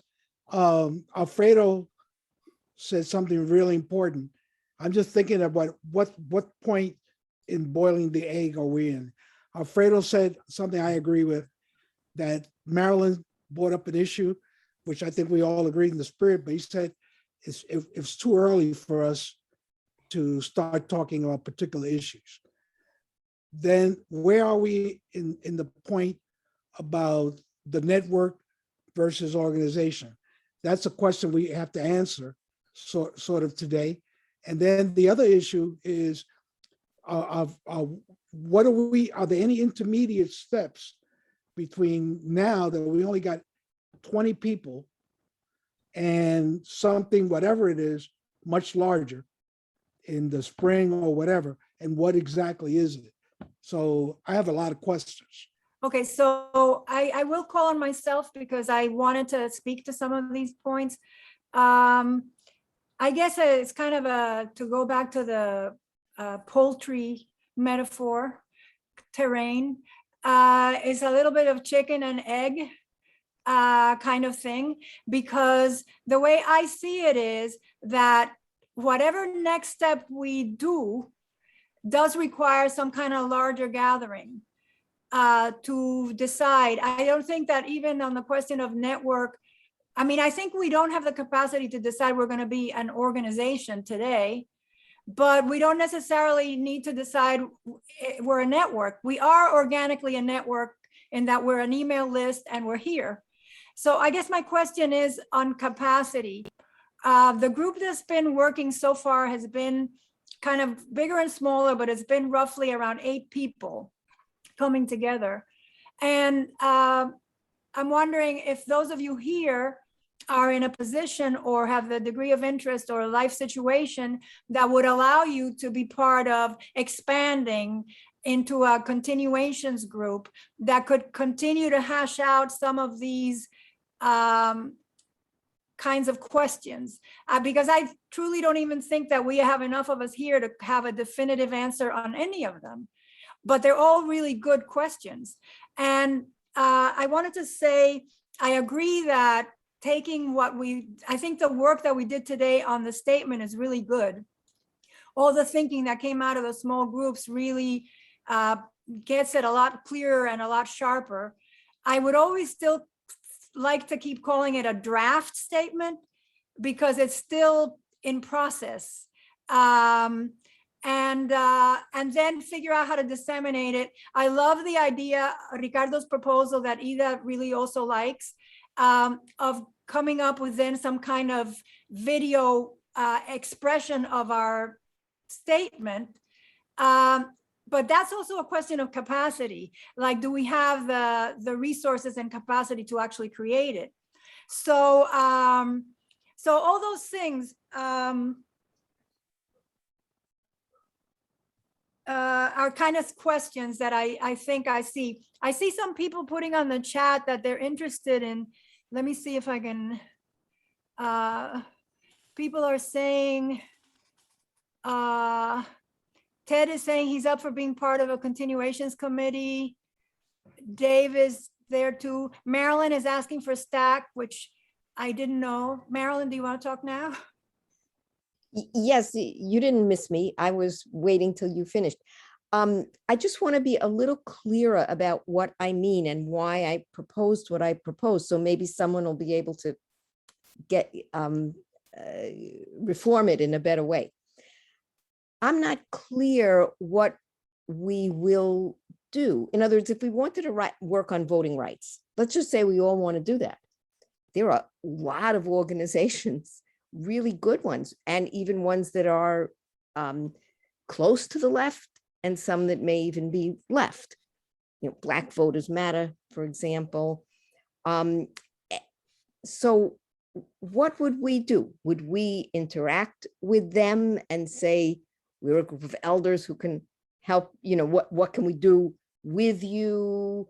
Or it's just in my own mind, it's not clear how we would move forward. So maybe just even having a discussion like that, even if we didn't do anything, would clarify and solidify the direction we were going in. Thank you, Marilyn. Ricardo. So to touch on a number of these things, I think that at some point in our future, we're talking about a larger gathering. Whether it's in the spring or not, I don't know. I don't have any particular knowledge. A lot of that has to do with capacity. I think that for that to happen, there needs to be a continuing rhythm of meetings. However many people from this group can be part of a monthly or whatever meeting and can keep inviting new people into it.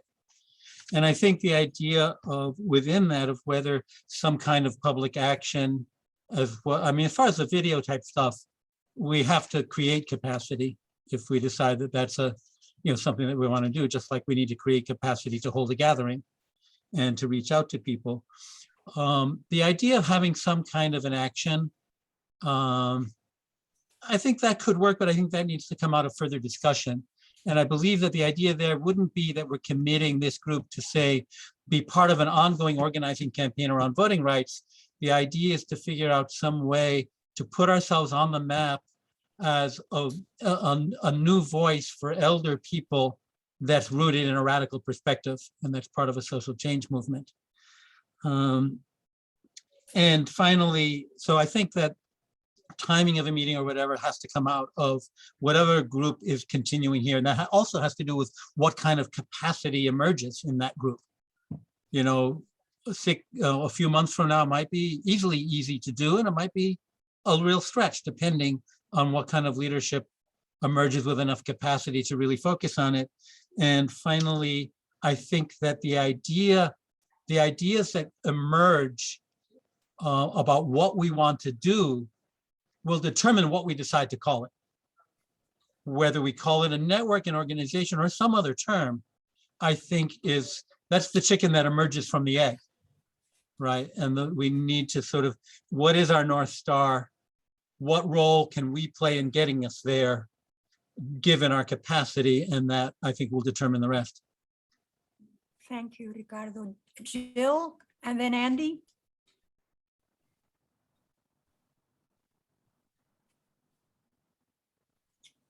You're muted, Jill. Muted. You're muted.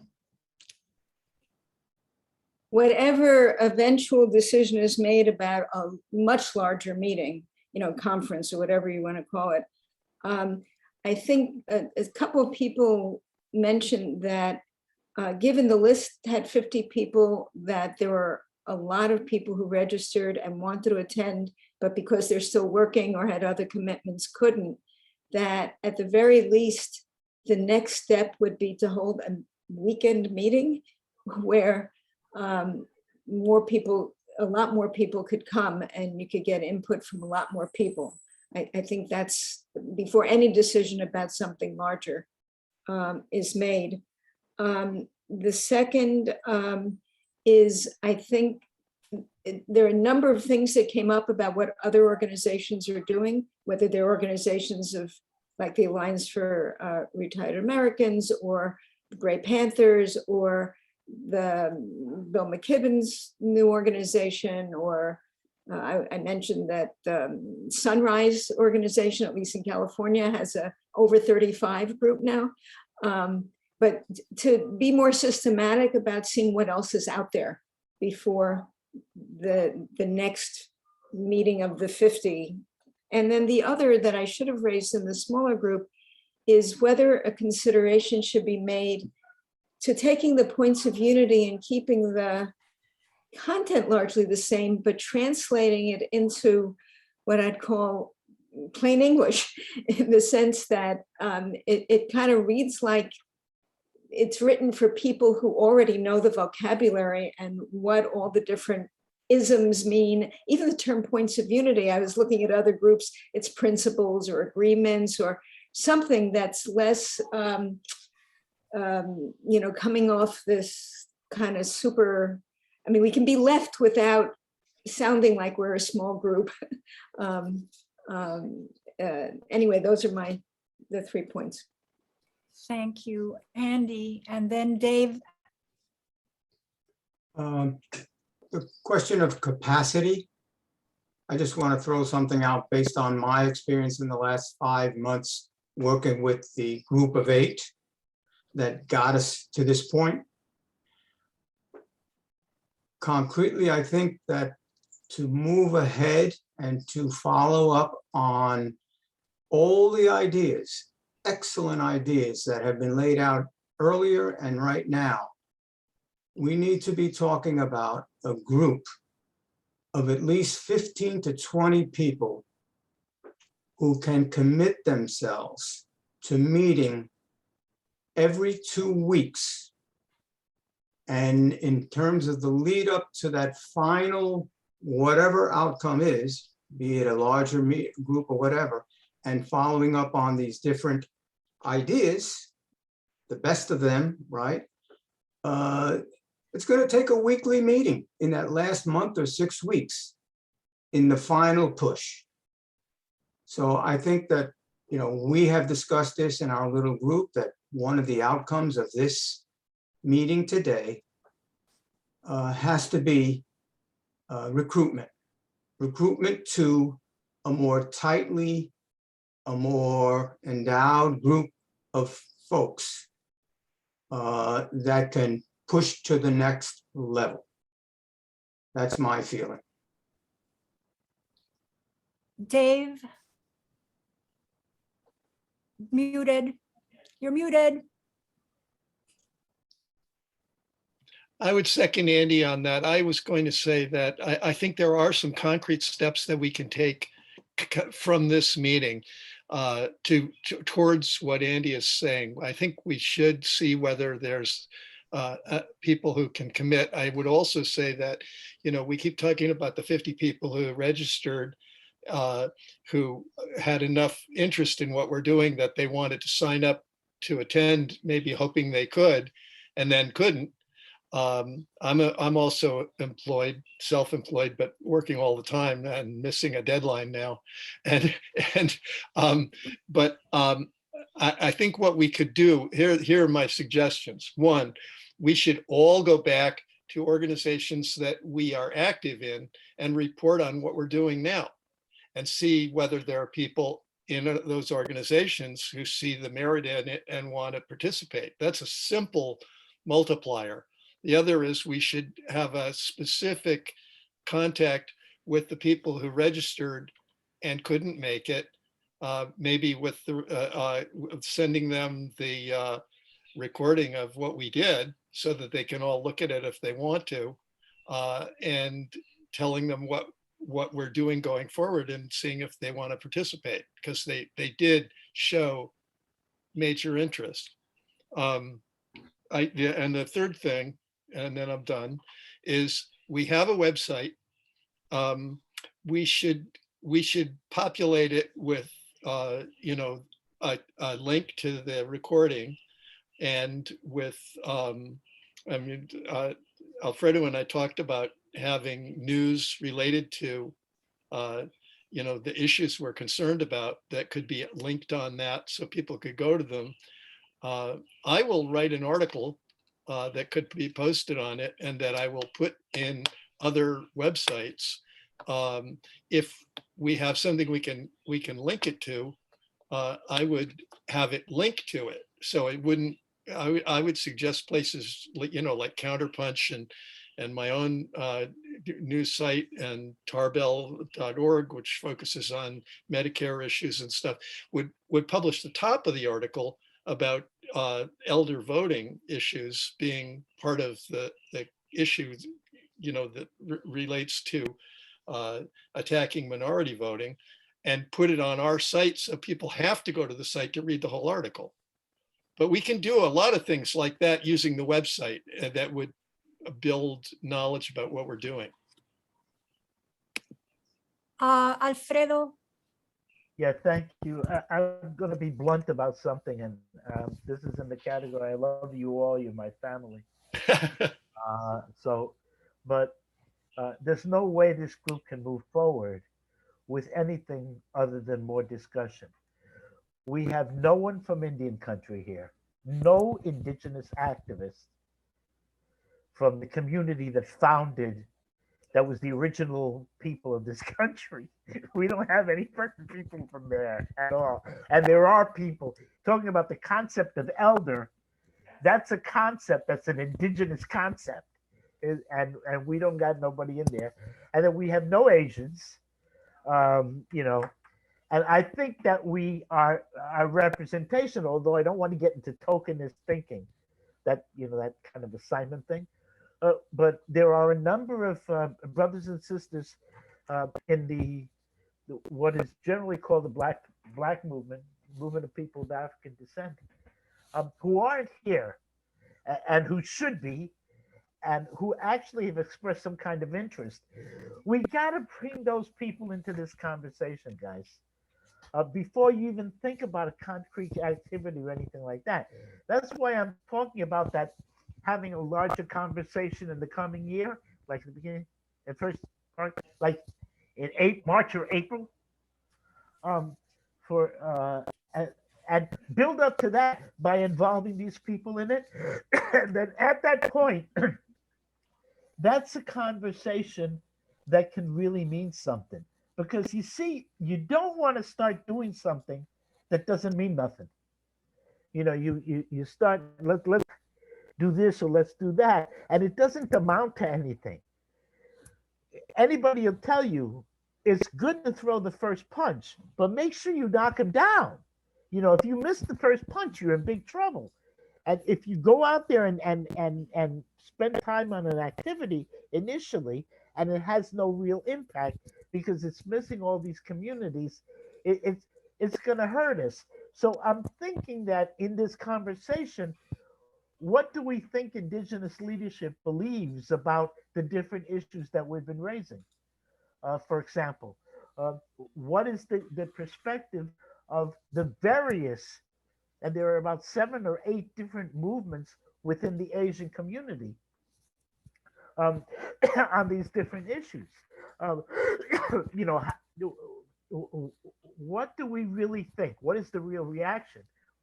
So I want to say that on Ricardo's thing, it is relatively easy to prepare a video of each of us reading a chunk of the points of unity. It's an online function. We do it inside May First Movement Technology.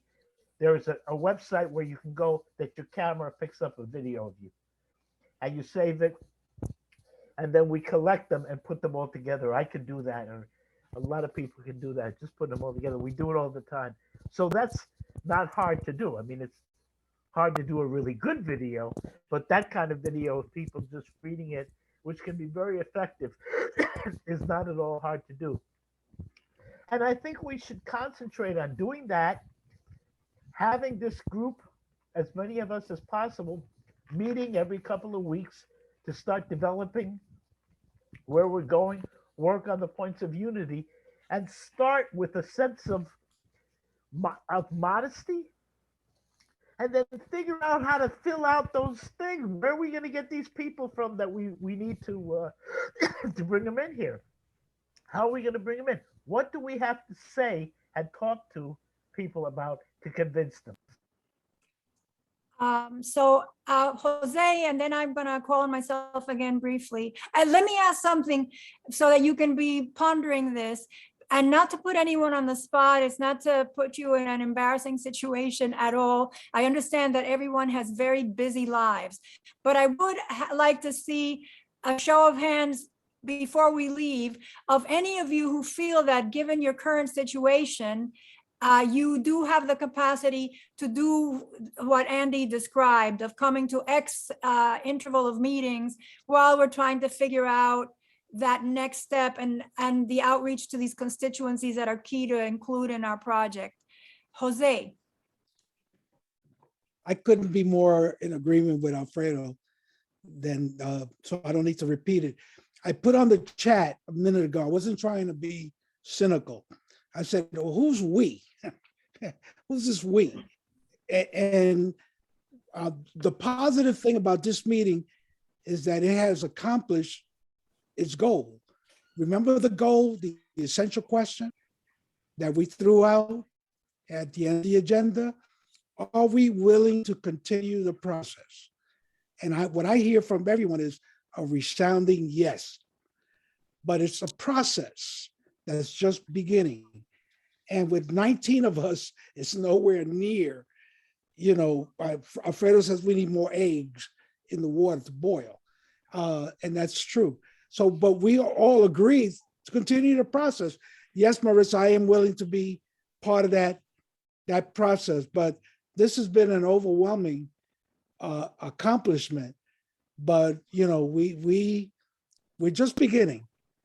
We're not ready to make any decisions because we can't make a decision. So are we good with like a show of hands? We have two hands. Like who has the capacity to do something, even if it's not a weekly or, to be part of this in some kind of active way. So I think we're having just about everyone here.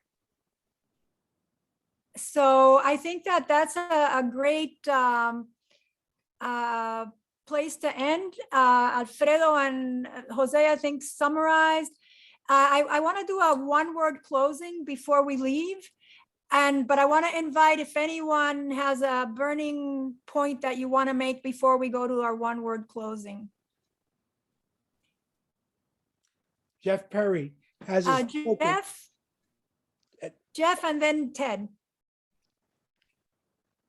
You're muted, Jeff. Muted. What's the question? What is the question? If you have something you want to say before we leave. Hi, yeah, I do actually. I've got two things.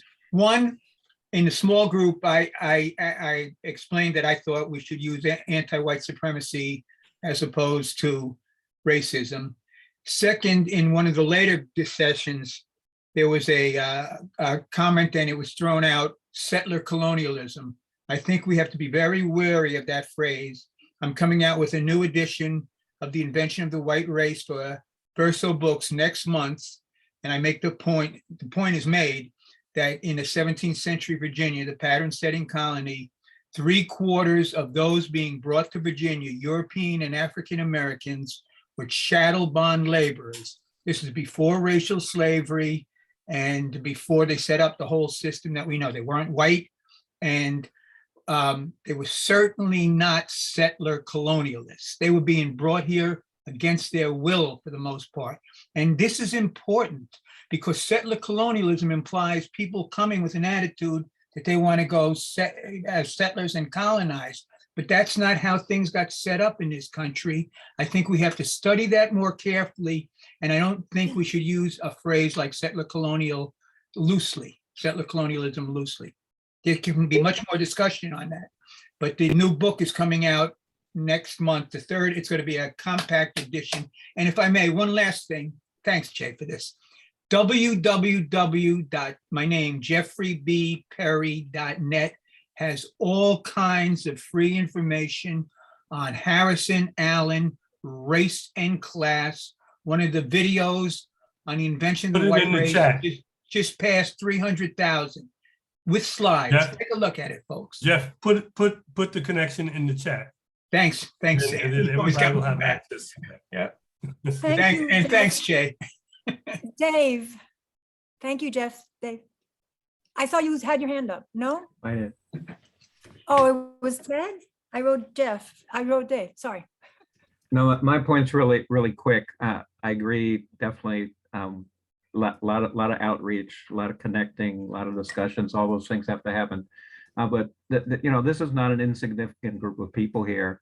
Marita said earlier that there might be 1,000 years worth of experience of political activism and organizing. So that's it. That's all I wanted to say. Ricardo, and then after that, we're going to do our closing. Okay, first of all, I want to point to the piece of art behind me on the wall, which is a wall hanging of a piece of my art called Mentorship. And the roots of the elder are intertwining with the roots of the young one. Wow. And I want to say that I would not feel bad about starting with a group of 19 people. I think that's a tremendous beginning. And remember that when we're talking about how large a tree we want to end up with, the size of the seed actually doesn't matter. It's really about what species it is and the nutrients and the way it's cultivated and the surrounding environment that it's planted in. So on the way. And I think in the spirit of the last two statements, I want to say that, yes, we have thousands of years of experience here, and we have already started. We're just determining what the next phase of our growth of our tree is. So this is a wonderful beginning to the next phase of what we've undertaken to sort of rise to the opportunities and challenges of being elders. And here is where this is my point of view. We're living through the collapse of capitalism and possibly the point in history where more change is possible. And we get to be part of that and figure out how exactly we're going to do that. So I want to say that, and Ricardo's saying we also have thousands of years of inexperience. Yes, very definitely. And so let's do a one-word closing, one word of, whatever is your one-word closing for what we've done today. And again, I'm going to call on how I see my screen. So I'm going to call on Ida. Adelante. Jill. Promising. Marilyn. La lucha. Louis. Potential. Sam. Stamina. Andy. Promising. Miguel. You're muted, Miguel.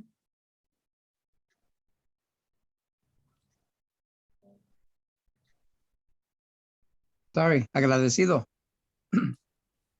Zoilo. You are muted, Soilo. You're muted also. Forward, I couldn't hear your word. forward, Forward. Ricardo, Nutrients. Stephanie, Motivational. Ted, Encouraging. Alfredo, Proud. Jose, Optimistic. Dave, Encouraging. Angel. You're muted. Oh, Wisdom. Jeff, Positive. did I miss anybody besides me? Uh, What happened to Patty? revolutionary. Everybody had a turn. I want to make sure we all spoke. So great job, everybody. I think we did really good work. And I want to especially thank Stephanie Lowe for being so generous with her time and just, doing our tech and putting us into groups and keeping track of all these various chat texts that she was getting. So thank you so much, Stephanie. Thank you, Stephanie. You're welcome. It was a pleasure. Did you say your word? I did. Okay. And thank Bye, everybody. Bye. thank Nice everyone job, who- everyone. everyone who Hugs. participated. Thank you Safe very much. hugs. Ciao, y'all. bye-bye. Love you. Bye-bye. Bye. Everyone who precipitated. Bye-bye. Bye-bye.